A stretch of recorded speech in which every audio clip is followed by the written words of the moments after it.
அன்பார்ந்த இறந்த குதிரை சொந்தங்களே, நம்ம குழுக்கள் சீட்டு போட்டிருந்தோம் இல்லையா? முதல்ல 16 செஞ்சு அப்புறம் 20 செஞ்சிச்சு. கம்மியாக தான் இருக்குன்ற வருத்தப்பட்டு இருந்தேன். இப்போது 30ம் ஃபுல்லாகிடுச்சு. 30 சீட்டுக்கு மேலேயும் கேட்டாங்க. 30னா 30 தான். 30 சேர்ந்துருச்சு. 25ஆந்தேதி கொடுக்குறதா நான் மறு டேட் சொல்லியிருந்தேன். ஒரு நாளைக்கு முன்னாலேயே 24க்கே குளிக்கலாம். ஏன்னா தான் சேர்ந்துருச்சு இல்லை, சேராமல் தான் நம்ம தள்ளி வைக்கணும். இன்றைக்கி குளிக்கலான்னு நேற்று குளிக்கலான்னு பார்த்தேன். அதாவது நேற்றுனா வெள்ளிக்கிழமை குளிக்கலான்னு பார்த்தேன். சரி வேணாம், திங்கக்கிழமையே குளிக்கலாம்.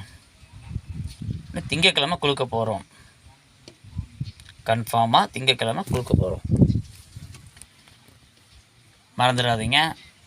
திங்கக்கிழமை எவ்வளோ நேரத்துக்கு என்னங்கிறத டேட்டு டைம் சொல்கிறேன். அந்த குதிரை யாருக்கு போகுதுங்கிறது தெரில, கடவுள் முடிவு பண்ணது தான். ஆனால் ஒன்று மட்டும் உறுதி, இதில் ஒளிவு மறைவு இல்லை, ஏமாத்தல் இல்லை, பொய் இல்லை, பித்தலாட்டம் இல்லை. நேர்மையாக 30 சீட்டுக்கு 30 ஆட்கள் இருக்காங்க. கேரளாவிலேருந்து 2 பேர் போட்டிருக்காங்க. சென்னையில் 2 பேர், அதாவது ஒருத்தரே அவங்க பையன் பேரில் ஒன்று, அவங்க அப்பா பேரில் ஒன்றுன்னு அப்படி 2 போட்டிருக்காங்க. 3 போட்டிருக்காங்க. கேரளா எங்கே இருக்குது, சென்னை எங்கே இருக்குது? குதிரைக்கு வாடகையே பத்தாது, வண்டி வாடகை சொல்கிறேன். இருந்தும் எம்ஏல உள்ள நம்பிக்கையில் தான் அதெல்லாம் போட்டிருக்காங்க. நம்பிக்கை பேரில் தான் எல்லாமே. நான் நேர்மையாக செய்வேங்கிற நம்பிக்கையில் தான் பணம் அனுப்பியிருக்காங்க. அந்த நேர்மை மாறாது, தவறாது.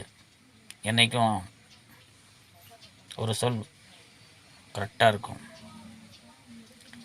ஏன்னா உங்களை ஏமாற்றலாம், மக்களை ஏமாற்றலாம், மேலே ஒரு கடவுள் இருக்கான் இல்லையா, அவனை ஏமாற்றவே முடியாது. அது ஏமாத்துற என்ன எனக்கு இல்லை, சொல்ல வரேன். நான் நேர்மையாக தான் செய்வேன். குழுக்கள் சீட்டும் பாருங்கள், 30 பேருனா 30 பேருடைய பேர் இதில் இருக்குது. இதில் ஒரு பெரிய இதில் போட்டு இதுக்கு சம்மந்தமே இல்லாத வழியில் போயிட்டுருக்கிற ஆளுங்களோ இல்லை கடையிலையோ யாரையோ ஒருத்தரை கூப்பிட்டு தான் அந்த சீட் எடுக்க போகிறேன். மொத்தம் 5 சீட் எடுக்கணும். முதல்ல குதிரை ஃபஸ்ட்டு ப்ரைஸ், 2வது ப்ரைஸ் முகப்பட்டா, 3வது ப்ரைஸ் ஆல்ட்ரு பட்டா, 4வது ப்ரைஸ் ஒரு செட்டு லாடம், 5வது ப்ரைஸ் ஒரு ஜாட்டை ஒரு கரார்.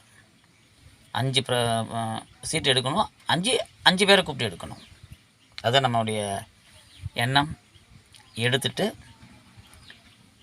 யாருக்கு ஃபஸ்ட்டு ப்ரைஸ் விழுதோ அவங்களுக்கு குதிரை போய் சேரும். அது நேரடியாக வீடியோ எடுத்து தான் போடுவேன். லைவாக போட்டுருவேன். லைவ்னா பிரச்சனை இல்லை. பட் லைவை எல்லாமே பார்ப்பாங்கன்னு எப்படி சொல்ல முடியும்? பார்க்காம போயிடுவாங்கள்ல. அதுதான் ஒரு ஐடியா பண்ணலான்னு இருக்கேன்.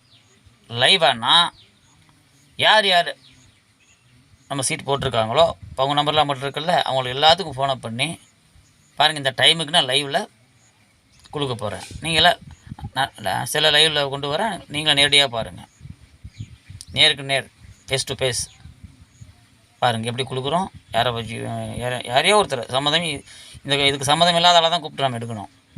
இதுதான் என் பிளான். திங்கட்கிழமை பார்ப்போம். எல்லா புகழும் இறைவனுக்கு. எல்லா புகழும் இறைவன் ஒருவனுக்கே. தருமபுரி மாவட்டம் உசேன் பாபு பேசிகிட்டு இருக்கேன். ஷேர் பண்ணுங்கத்தா, லைக் பண்ணுங்கள், சப்ஸ்கிரைப் பண்ணுங்கத்தா. புது ஆட்கள் வாங்கிறதுக்கு நாம் தான் முதல்ல போய் நிற்கணும்.